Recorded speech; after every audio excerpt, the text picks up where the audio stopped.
valve is not on, and you gotta have a rebuilder's license in order to fix it, get it rebuilt.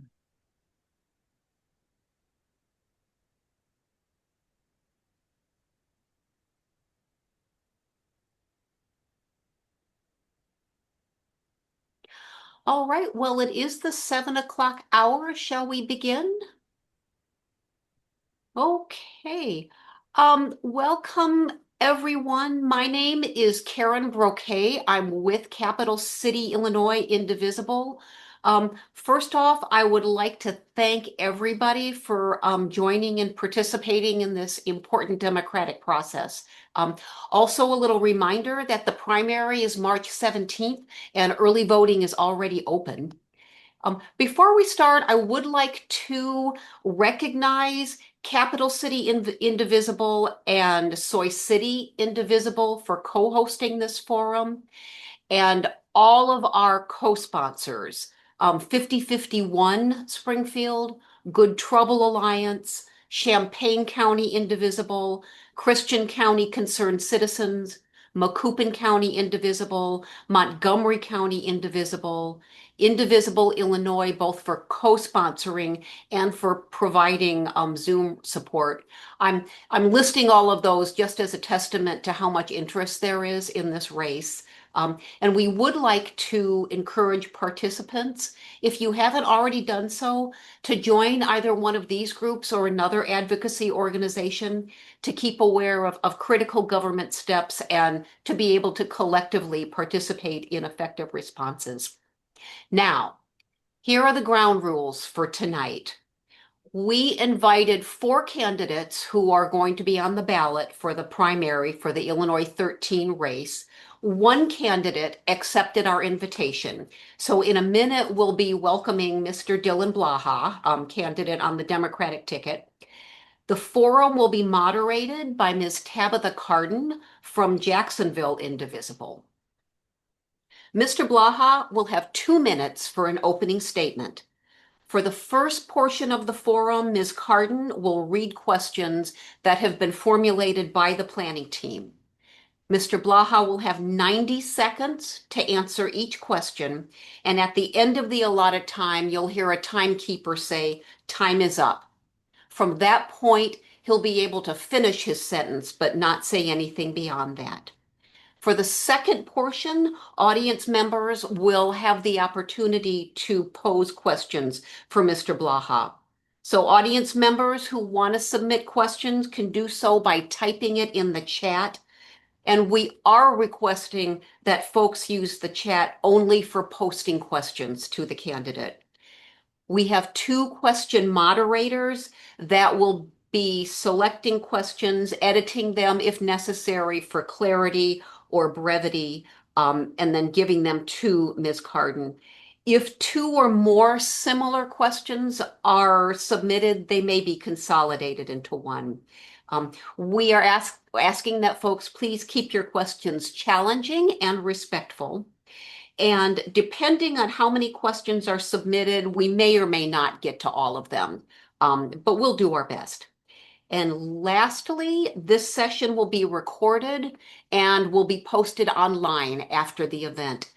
So with that, I will turn it over to Ms. Cardin and Mr. Blaha. Thank you. And so just to be respectful of everyone's time tonight, I'm going to go ahead and turn it over to Mr. Blahoff to go ahead and start his introduction with his 2 minutes now. Perfect. Thank you everyone for coming this evening. And thank you to the multiple Indivisible chapters for hosting this candidate forum. I am disappointed that Representative Budzinski and the Republican candidates declined to attend, but I'm glad to meet with you nonetheless. My name is Dylan Blaha, and I'm a pro-peace U.S. Army veteran and former cancer research scientist who's running for Congress in Illinois' 13th District, as you know.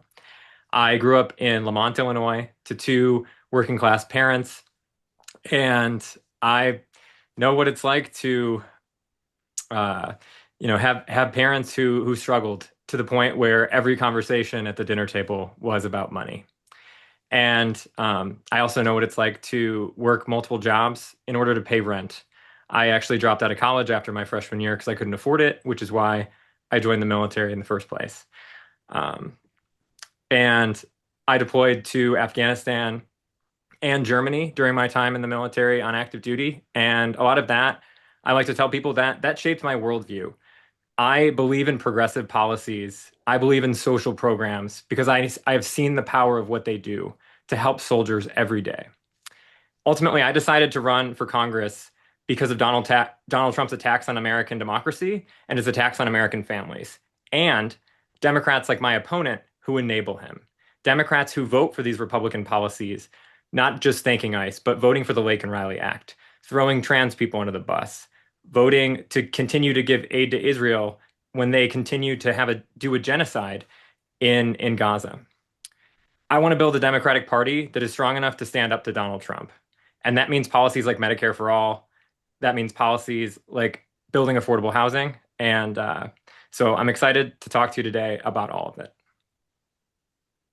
Thank you, Mr. Blaha, for your introduction. I appreciate that, and I appreciate you showing up for the forum tonight. I'll jump right into our first category, which is going to be budget, affordability, and taxes. Many families are forced to choose between working and paying for children or childcare that equals their mortgage. Some young families cannot even afford owning a home. What is your specific policy to fix these problems? Well, oh, I'm so sorry. I was distracted by the chat. Can you repeat the question again? Sorry. Absolutely. Sorry. Many families are forced to choose between working and paying for childcare. That equals their mortgage. Some young families cannot even afford owning a home. What is your specific policy to fix their problems? I mean, fixing the housing market is not going to be easy, but there's multiple things that we can do. Number one, we need to build affordable housing, but two, we need to make sure that we get private equity and corporations out of the housing market entirely. I mean, it's crazy. I bought a home in 2018 only because I was able to put zero down with the VA loan. Otherwise, I couldn't have afforded it. And we've seen how housing prices skyrocket during COVID and now both under Biden and Donald Trump. It is something that we need to fix ASAP because it's not fair to the American people. I believe that everyone deserves to have childcare covered. And I think certain things we can model after countries like those in Europe, the social democracies that we've seen that childcare is covered, free school lunches, education. These are things that I believe we can accomplish, but we have to stop falling for the propaganda of corporations. Thank you for that.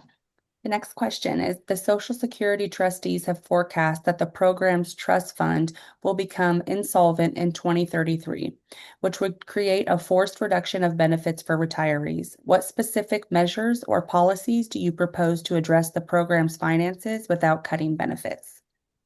I honestly didn't know until a couple of years ago that there was a cap on how much you pay into Social Security. So we need to start there. Elon Musk stops paying into Social Security minutes after the new year. Same thing with Jeff Bezos. I believe that we need to make sure that a percentage of every dollar that Elon Musk makes goes into Social Security, because it's not just about defending it, it's about expanding it. Because almost 2/3 of all people that receive Social Security stay out of poverty because of it. It is not something that people are using to buy yachts like Jeff Bezos is. So we need to make sure that we take care of our aging populations as much as possible, and that means expanding Social Security. Thank you for that. The next question is, the federal tax code favors large corporations. What changes, if any, would you propose to create a more balanced system that supports small businesses and working families? Please be specific about how you would ensure large corporations and the ultra wealthy pay their fair share without discouraging investment or innovation. I believe that we need to increase corporate taxes and close corporate tax loopholes. I mean, we've probably seen it on social media. For years and years, companies have escaped paying taxes. Amazon paid $0 in 2018. And not only that, they got a check from the federal government for $130 million. Just this last year, we saw the same thing with Tesla and or Tesla, as Donald Trump says. But it's inexcusable. So not only do we need to tax the billionaires and establish a tax on wealth, not just income, but we also need to close these corporate tax loopholes. On the other side of that, I want to do everything I can to fight for small businesses. So one of those is opening up grant programs and making sure that actual small businesses apply instead of these mega corporations that got a lot of the COVID handouts. If anyone is actually receiving handouts from the government, it's the billionaires. And so those are the handouts that I want to stop. I want to expand social programs because people are inevitably going to fall down. And when they fall down, I want to make sure that they bounce back up and not fall off a cliff. Thank you for being specific on that. Yeah.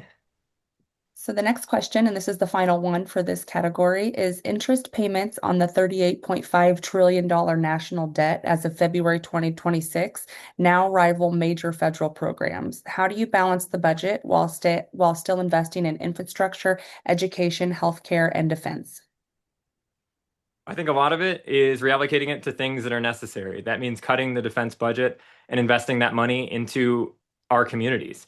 Things like education, things like healthcare. And I do think there's a lot of propaganda, for example, when it comes to Medicare for all, because after a couple years of being on it, it'll actually be less expensive than our current system now because so much money is wasted in administrative costs. The 33% of all healthcare costs come from health insurance companies and administration. Those are things that if we make them federal, if we federalize those jobs, they'll be operating for the needs of the people, not for their profit margins. And I'm a proponent for the federal jobs program in general. Everyone that wants a job can get one, doing things like building affordable housing, things like working in a Medicare for all single payer system. And it's just we've fallen for propaganda. I have as well. Thank you. The next category is going to be healthcare. Medicare recently began negotiating drug prices directly with pharmaceutical companies, with new powers granted by the Inflation Reduction Act. This has resulted in strong initial results like capping the cost of insulin at $35 per month for seniors and limiting out-of-pocket drug costs to $2,000 per year for Medicaid Part D enrollees. What proposals do you support to continue lowering drug prices for seniors? I think we need to make sure that everything operates like the VA does now and more. The VA is able to negotiate drug prices in a way that we haven't seen with anyone else. And unfortunately, not only can these drug companies extort us, but they're also getting money from the federal government year after year for research. But it's not going back to the American people. It's going, like I said before, to their profit margins, to their CEOs, to their shareholders. There are ways, I mean, we look at other systems. I was stationed in Germany for 3 years, and when I was there, I went to the emergency room and it cost $12 to get an x-ray, to get labs done, all of it. And I paid nothing because the Army paid the $12. But that's what we need for everything. And unfortunately, until we have a government that is brave enough to stand up to the corporations, we're going to see the same losses. But what we saw under Joe Biden, unfortunately, under President Biden, wasn't enough because it got to the point where we can negotiate for what was it, like 8 drugs, including insulin? It needs to be for every drug. Thank you. I agree. If we could only extend those veteran benefits to everyone. Mm-hmm. Yeah. Okay. The U.S. Not that the VA is doing great these days, but no, but the low cost is very beneficial. yeah, exactly. The U.S. spends far more on healthcare than any other wealthy nation, but gets worse outcomes. While Medicare recently negotiated lower drug prices with pharmaceutical companies, non-Medicare covered people are also impacted by the high costs of healthcare. Evidence shows that mental health care in the United States is significantly lacking, both in access, availability, coverage gaps, and outcomes. How would you restructure our healthcare system to address these issues? How would it be paid for and structured? I mean, you already know the answer. We need a Medicare for all single payer system. And it'll mostly be paid for by doing things like cutting the defense budget and by taxing the wealthy. It's something that we've seen in social democracies before. And all of my policies, I'll probably say this again and again throughout the evening, but they're policies that are either already going on in other countries or they're things that FDR proposed during his New Deal. You know, he proposed a second economic bill of rights, that housing and healthcare are all human rights. And unfortunately, we've been propagandized since. It's the same way with unions. But with healthcare, we can get to a better point. It's just making sure that we fight back against all of these health insurance companies, these big pharmaceutical companies that are far more worried about their profit margins than Americans' well-being. Good. All right, our next category is going to be elections. So there has been talk of redistricting in states. Do you support the creation of an independent, nonpartisan redistricting commission for your state to draw district maps? Why or why not? I do, but I support it for every state. Because Illinois is gerrymandered in favor of Democrats, let's be honest. I mean, there's a reason that our district is 60-40 blue, and it's because it includes mostly cities with some farmland in between, as little as possible. But in general, any district should be representative of its population. It doesn't need to be 50-50, but it needs to be representative of its population. And the only way we're going to get that is if we truly have a nonpartisan redistricting committee that redistricts across the country.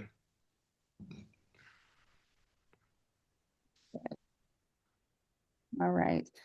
This next question is a bit of a lengthy one, so stick with me. In a recent New York Times column, David French outlined several ways a presidential administration could attempt to interfere with the 2026 midterm elections, including using federal agencies to intimidate voters, pressuring local offices to purge voter rolls, or asserting control over election administration in key jurisdictions. These concerns have been heightened by the recent FBI search of Fulton County election offices related to the handling of voter data from the 2020 elections in 2020. How confident are you that the 2026 midterms will be accessible and free from interference? What specific steps or policies would you support to maintain state and local control and protect the integrity of these elections? Elections are a state job. I mean, that is just the first thing that comes to mind. And unfortunately, I am not confident that the Trump administration will not try to interfere with this election. And I think it becomes all the more important that we have to make sure that Democrats get people out to vote in numbers. Because if we don't win by the realm that we need to, because Donald Trump is the most unpopular president of all time, then we're not going to be able to kick him out of the White House. And that is the first thing we need to do, on top of so many wrongs that we need to right.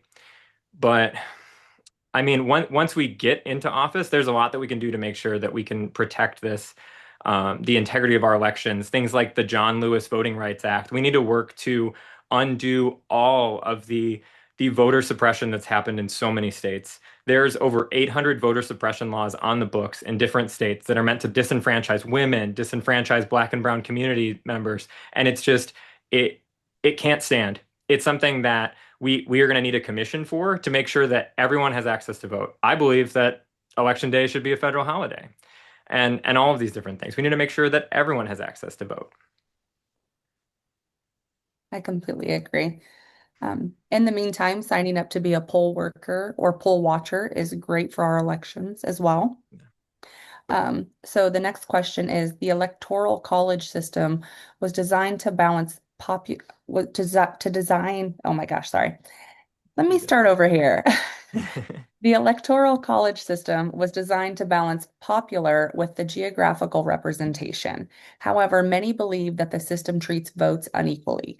Weighed on where voters live, it encourages campaigns to focus their efforts on a handful of swing states and encourage presidential candidates to skew public policy to benefit them. The Electoral College can enable the candidate who loses the popular vote to win the presidency, as it did in 2000 and 2016. Do you support Electoral College reform? If so, please discuss specifically how you would reform it, including any barriers to your proposals. That's so specific. Ultimately, I do believe that we need to get rid of the Electoral College, but I think that one of the best ways to do it is to do a constitutional convention, not like the ones that Republicans talk about, but one where we look at every law on the books, every amendment, and see if there's anything we need to add. Because unfortunately, our democracy was an experiment based on a bunch of people getting into a room, mostly white men, all white men, deciding how this country was going to go. And so I do think that if we want to last for another 250 years, we're going to need to make some changes. Things like the way the Senate is structured that keeps red states in power and keeps Republicans in power. Like there's so many things that are in place right now. Ultimately, I believe right now that we should go by popular vote, and I would love for somebody to tell me why that shouldn't be the case. All right. Next question, and the final question in our elections topic. Nice. Following the Supreme Court's Citizen United decision, many U.S. voters worry that the unlimited and often anonymous political spending gives billionaires and corporations outsized influence over our elections and policy, undermining the one person, one vote principle. Countries such as Canada, the UK, Germany, and France combine disclosure, contribution limits, public funding, and independent enforcement to limit big money influence. What specific legislation or regulatory steps would you support to increase transparency, limit coordinated outside spending, and strengthen public financing so that one person truly equals one vote? Please name one concrete policy or legislation you would sponsor or create. I would definitely co-sponsor or sponsor a bill to overturn Citizens United. But I also believe in public funding of elections because everything that you said in that question was right. I mean, it's just crazy, unparalleled influence that money buys. And the thing that, I started calling establishment Democrats corporate Democrats because when you look at their open secrets, when you look at their FEC reports, it's big ag, it's big oil, it's big pharma. And we wonder why 6 in 10 Americans believe in Medicare for all, but not our Democratic Party that says they fight for the people. We need to build a party that's actually for the people. Like that's how we win people back. And honestly, in general, it's crazy that you immediately have to start running for office again. We need to challenge our representatives to get as much legislation passed as possible. When you're in the district, you should be checking on your constituents, not asking for donations. So if we revamp it, I think people will see that, they benefit a lot from a system where their politician isn't just trying to get their money. Thank you. That is very true, especially when they show up to town halls and just vote for me. Yeah. All right. Foreign policy is our next topic, and we just have one question in this one. Okay. All right. In recent years, many voters have been concerned about the United States' strained relationships with key allies, the use of tariffs without congressional authorization, questions about the appropriate limits on presidential military action, and the weakening or withdrawal from international agreements and institutions such as NATO, nuclear arms frameworks, and global health organizations. These foreign policy issues affect national security, economic stability, health, and America's credibility abroad. What specific steps would you take to restore stable alliances and ensure that tariffs and military actions follow constitutional and statutory requirements and strengthen U.S. participation in international agreements and institutions? That's quite a question. All right.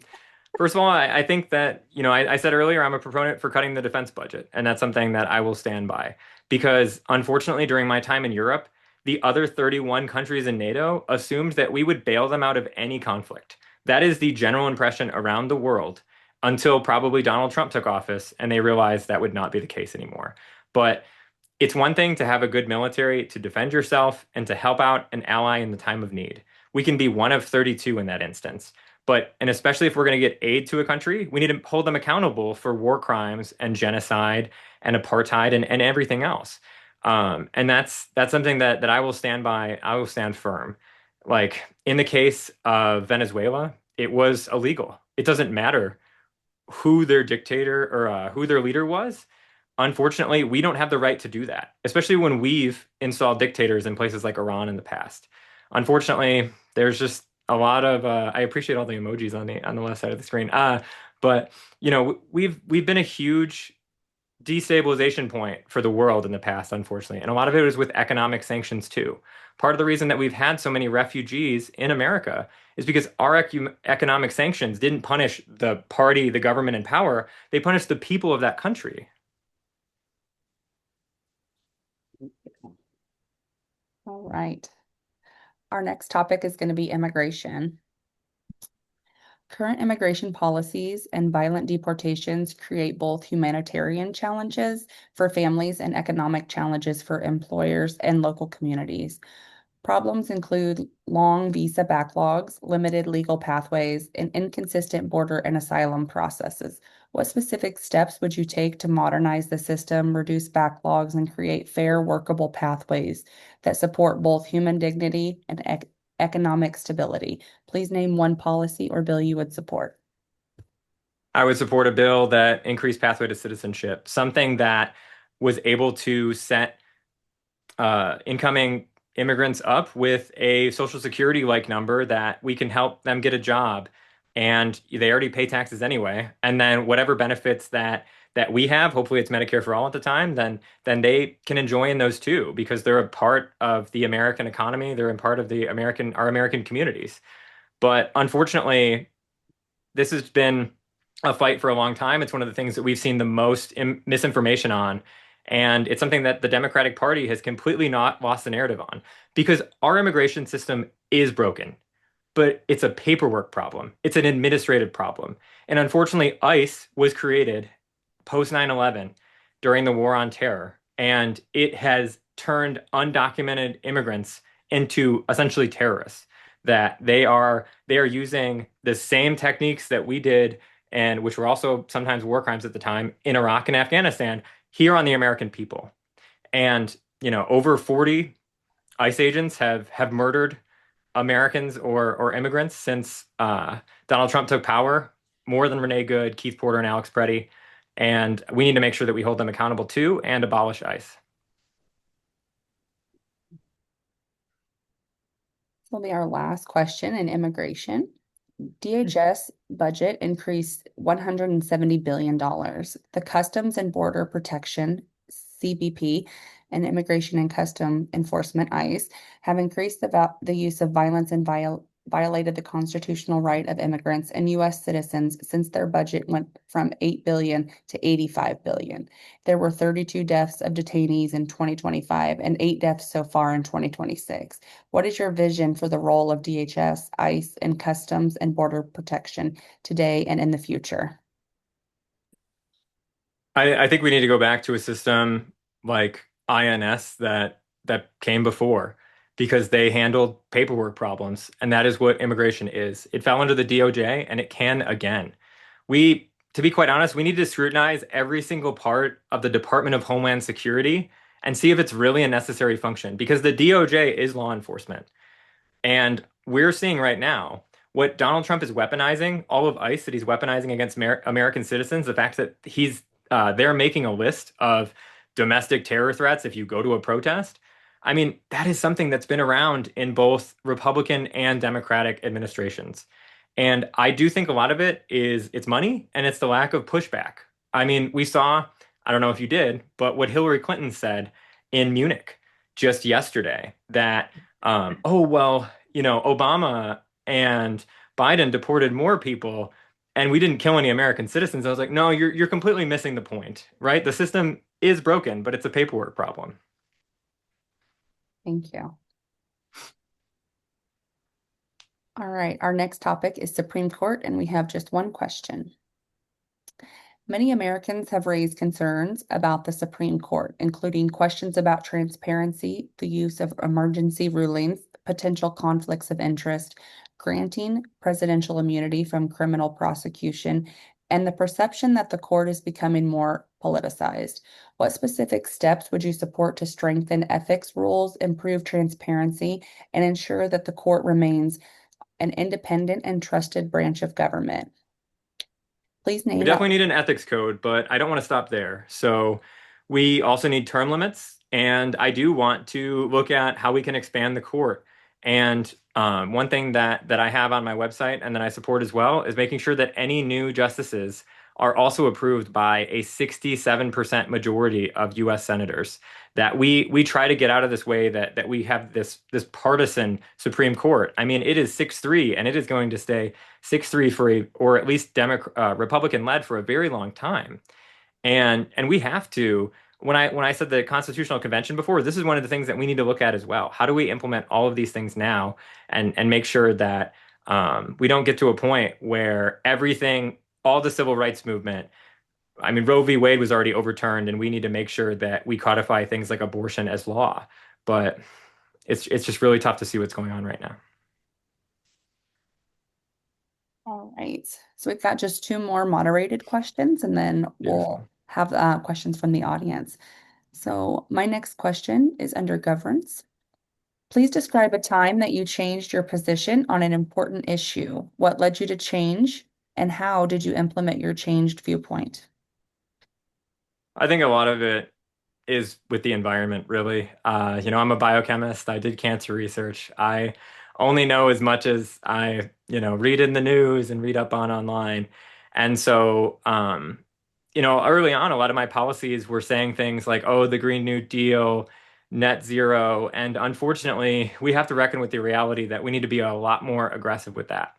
We've been so propagandized by oil companies over the years, and oil and gas just dominates our economy in a way that people like our representative defend them staunchly. And what we need to aggressively combat climate change, because we need to actually start reversing it. And so a lot of those policies will be things that I probably haven't even thought of yet, but things like clean nuclear energy. How do we make sure that we increase solar and wind energy as much as possible? And how do we sanction companies that continue to pollute our environment? Because I'll be honest, the US military, probably one of the greatest sources of pollution around the world. You don't even want to know what the things that we throw out overseas. Thank you for that. All right, our last question here is, many voters are concerned that the Trump administration is engaged in authoritarian actions. Some examples include the use of pardons to reward lawbreaking, directing investigations against critics and rivals, regulatory retaliation, and federal law enforcement overreach. Voters are deeply concerned about accountability and the separation of power and a peaceful transfer of power. Democratic office holders and leaderships have been criticized for their response to these actions and their ability to mount an effective opposition. What specific plan or actions would you pursue to build enough bipartisan consensus to harness the power of Congress to hold senior officials accountable, restore institutional checks and balances, and protect our democratic institutions? Working in a bipartisan environment is difficult when one party is becoming increasingly fascist. But in any way we can, we have to find a way to work with the Thomas Masseys of the world on issues where it makes sense, where we can get them to align. Thomas Massie is horrible on administration. He also agreed with a lot of the Doge stuff of cutting federal employees, but he believes in punishing the pedophiles in the Epstein files, and he believes in ending the genocide in Gaza. And those are things that, okay, we can align on that. And how do we make sure that the Josh Hawleys of the world that pretend they're populist, how do we get them to feel so embarrassed by the fact that they're voting against their constituents that we can get them to agree on something? Because at some point, they're going to realize that they're never going to win another election unless they actually start doing something for their constituents. Things that I think we can get quick wins on are things like healthcare, because everyone, no matter who I talk to, is frustrated with the cost of healthcare. And that's where I think we can do it. But we also need to make sure that we all understand that our Constitution is at stake. Like you said, a peaceful transfer of power. Those things are at stake. And we have to make sure that they know what's at risk and fight for our democracy with all we have. All right. So it's questions from the participants. If you need a minute, or we can go ahead and get right into it. I think I'm good. Okay, you ready? Yeah. I'm gonna blow my nose real quick, but Okay. you're good. Yeah. Okay. So this is from Colleen A. How do you plan to combat gun violence both in city areas and also in rural areas where suicides caused by guns are seen more often? Gun reform is something that is long overdue. I remember when I was in high school, we had to do, one active shooter drill a year, and now in some schools it's crazy. You have clear backpacks, gun active shooter drills once a month, And there's a lot of things that we can do that we just haven't because of lobbies like the NRA. I've shot guns many times. I think, it's an okay thing to do at a range, but I don't really think that guns are safe in homes in general. So with that, things like universal background checks, federally standardized training, ending gun show loopholes, and I would support an assault rifle ban as well. Thank you. Okay, our next question is from Karen B. On your website, you describe support of one state solution for the Middle East. Please describe how you would envision that working and specifically what steps you would see in place to preserve the safety of both Palestinians and Israelis. It's definitely not going to be easy. I do think that we need to think of this as a long-term plan right now because I mean both sides definitely hate each other. But I think it's also important to understand that the greater Israel project in its current form is unfortunately an apartheid state where one group of people sees themselves as supremacist to everyone else. And that's why Donald Trump loves it, because he and a lot of the white Christian nationalists in America want their version of Christianity to be supremacist to everything else in America. And so it will take reparations. It'll take a long peace and reconciliation project to work through it. But I think it's something that we as the U.S., if we feel responsibility to do anything around the world, it is helping to make sure that everyone there lives in peace. Because, I mean, ultimately, like, we don't want to, nobody wants to kick an Israeli person out of their home, but we need to find a peaceful solution where they can live peacefully together again. Next up from Mark V. How do you think that you can effectively work with the other party to fix the government? The big ask. Yeah. I'm going to default. I know some of these questions were coming in as we went through.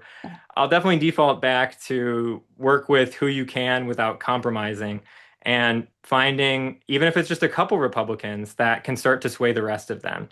We've seen it with certain issues like the Epstein files. And some Republicans can acknowledge that they care more about, sorry, I was just trying to close the chat box so it didn't disturb me. But, how do we make sure that we get elected again is I hope what they say and they start to work with us, but it's not going to be all of them.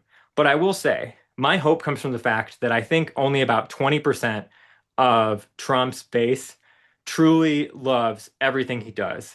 And he loses them with everything, whether it's the taking Jimmy Kimmel off the air or the Rob Reiner tweets or the attacks on free speech or everything that ICE is doing. I have plenty of relatives that have been Republicans their entire life.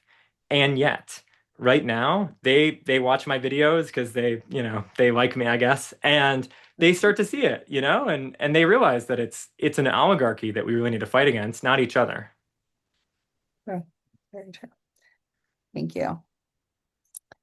So our next question is from Taylor M. How would you, Dylan Blaha, representative for Illinois' 13th Congressional District, look differently than the incumbent's term in office? Please state specific actions you would want to take. I think number one, if I was in a minority where the Democrats were in a minority in power, I think there's a lot that we can still do. One, I would make sure that I'm at every protest that I can come to and support you as best we can, because what we need to do right now is organize in order to beat fascism. We saw the successes of Minnesota and Minneapolis, and we need to do that everywhere. We need to make sure that when ICE comes to our community, when Donald Trump comes to our community, that we're ready.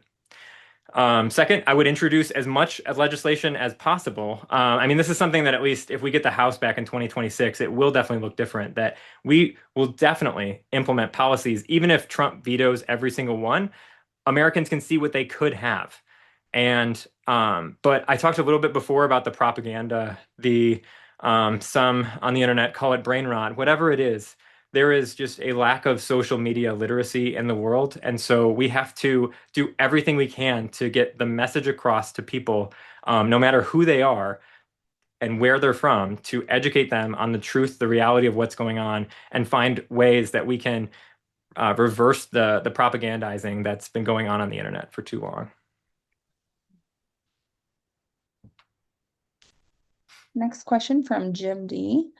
We've seen polls and comments made by many who believe Democrats are not fighting back enough.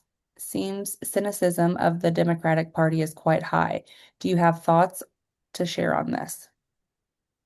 I do, yeah. I definitely am one of those people who is disenchanted with the Democratic Party. And that's why I say things like, I'm not running solely against Representative Budzinski. I'm running against everything that they represent right now. Because it's not just the fact that they won't fight back, it's the fact that they don't believe in policies that are just working class policies. And there's finally an acknowledgement that the economy wasn't great under Biden. And they're only doing that now because the Democratic consultants told them to. It's crazy that, and even now when they talk about bringing prices down, they don't say how. They don't say they're going to tax billionaires and actually fight to break up monopolies and things like that. But that's where we need to go. And so I think a lot of it comes back to money in politics. And that's something that Republicans resonate with too, is that if you're truly accountable to your community, you will fight for their interests. But right now, there is this lateral relationship in Congress because they're not accountable to us.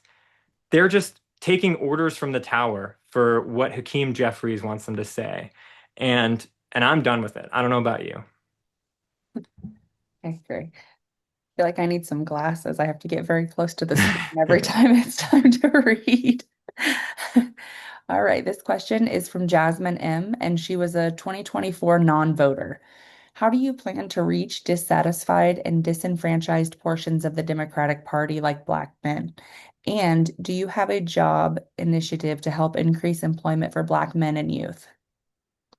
Yeah, definitely. I think we've just seen the Democratic Party give up on a big portion of American citizens with policies that don't resonate with them anymore. There's been too much pandering to the white suburbs and not enough to disaffected communities. Like when I look at, and it definitely depends on what kind of reparations, but reparations are something that I am for 100%. And I think that it's a good start. We can't just wave our hand and say that one policy is enough to fix systemic racism, because that is literally in the word. There are systems in place that are designed to keep certain communities in America down, especially the Black community. And what was the other point I was going to say on this? But things like the federal jobs program are things that I hope can start to get anyone who's struggling out of their current rut right now, that they can earn a living wage, they can get great benefits. And these are things that I hope we mandate because other countries do. If you go to Europe, if you go to anywhere else, the number one question that I get around the world when I was traveling for the military was, Dylan, why do Americans accept the working conditions that they do? We need to unionize, we need to increase our collective bargaining power, and we need to get our darn wages and benefits back.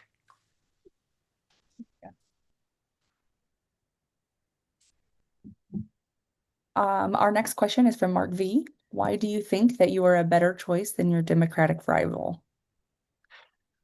So this is something that I do believe that a progressive candidate right now is going to win over more Republicans than a moderate Democrat that doesn't really have any true policies. This is how we need to build the Democratic Party. I don't care about words like progressive and moderate. Working class policies. That is what we need to build around. And unfortunately, right now, I don't see that from Representative Budzinski.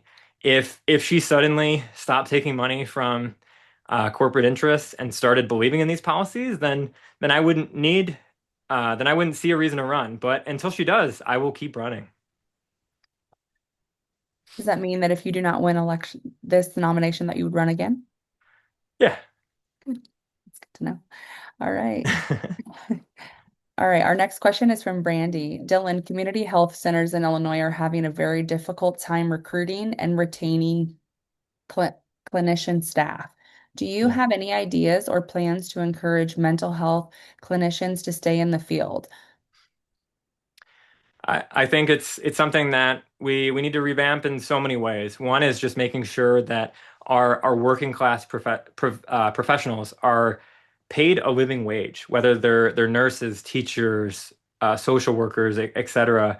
It's just something that across the board, people are extorted or they work for a nonprofit where they can't afford to pay them that much. So um, I think especially there's a lot of other policies that I believe in that I hope will go a long way.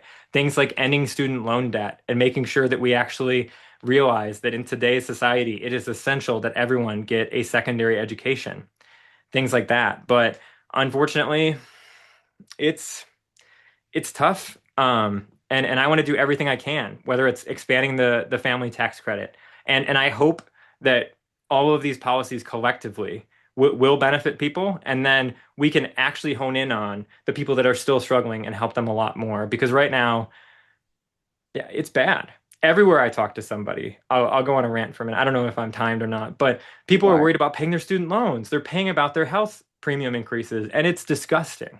It's Mhm. disgusting to see what's going on, and that I want to help them right now, but obviously I can't until I'm in office. I hear that. Just personal experience. Yeah, my student loan repayment before I even went back to college was my mortgage. It's out of hand, I tell you. Yeah. All right. Got just a few more questions. Are you worried about winning over enough Republicans to win the general election with how progressive your policies are? I feel like I kind of answered this, but I believe that that is actually something that will inevitably win over Republicans. Things like being firm in your stances and sticking with it are things that we see. Ultimately, a lot of them still respect people like AOC because they're firm in their beliefs and they call out corruption and things like that. So, yeah, I do think that there are certain issues that won't necessarily be at the forefront. There's so much propaganda against immigrants and trans people, but I will not let them cross my red line.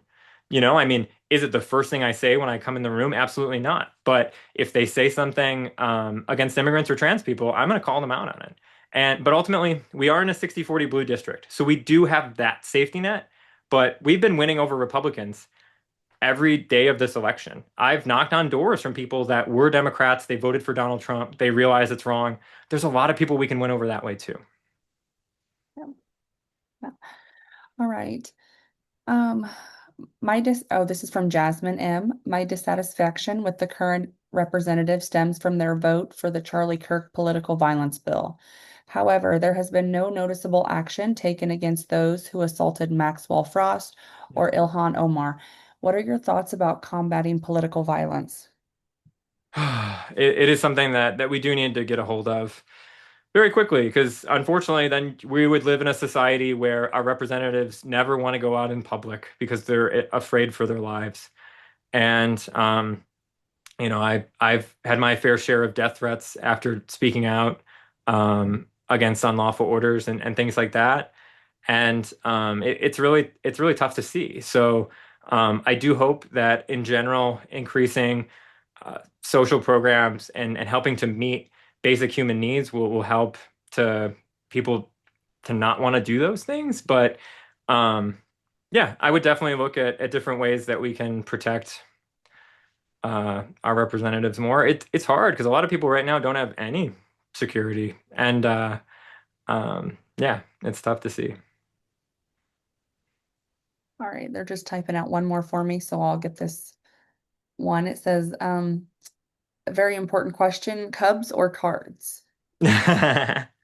Um, I'm embarrassed to say, and it is embarrassed. I'm a White Sox fan, and we set the record for most losses in a season the other year, so you're welcome. Yeah. Well, at least you won't hurt anyone's feelings. Yeah. All right. But I have gone to a bunch of Cardinals games. Yeah, yeah. It's always great to go to Busch Stadium. All right. All right. This question is from Peggy C. We are a state with a Trust Act and lots of Mhm. protections for immigration or for immigrants. What are your greatest concerns about immigration in our state?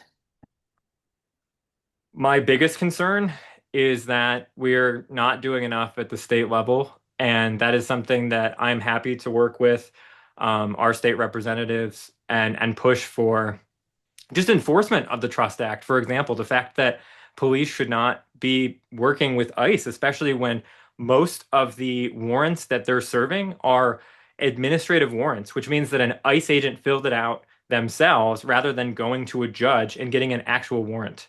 Like when somebody is accused of a crime, and they're an undocumented immigrant, who should you call? The police. And unfortunately, with Nikki voting for the Lake and Riley Act, it made it so that anyone accused of a crime could be whisked away rather than waiting till they're convicted and proved guilty. And then, and that was something that's already been happening. So, it's just we need to decriminalize being undocumented, especially in a world where climate change is out of control and we're still going to get more climate refugees. One, because they want a pathway to a better life, and two, because it's unlivable in their own country. Yeah. All right, I've got no more questions up. So if you are ready to do your closing statements, I'm ready to hear it. All right. Yeah. Holy cow, that was quick. I guess there wasn't another person. Yeah, that's fair. But yeah, thank you to everyone who came here today. It truly means a lot to see you all here. And thank you to Indivisible, both Soy City and Capital City for being here and hosting this today.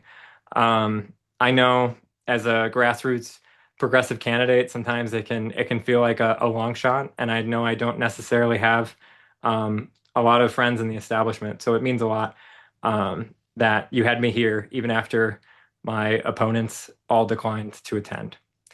And I really just want to focus my final statement on what I've talked about many times in this discussion tonight is money in politics. It is so important to me that we take money from the right people, that being the American people as a whole, and not corporations and billionaires that influence our elections.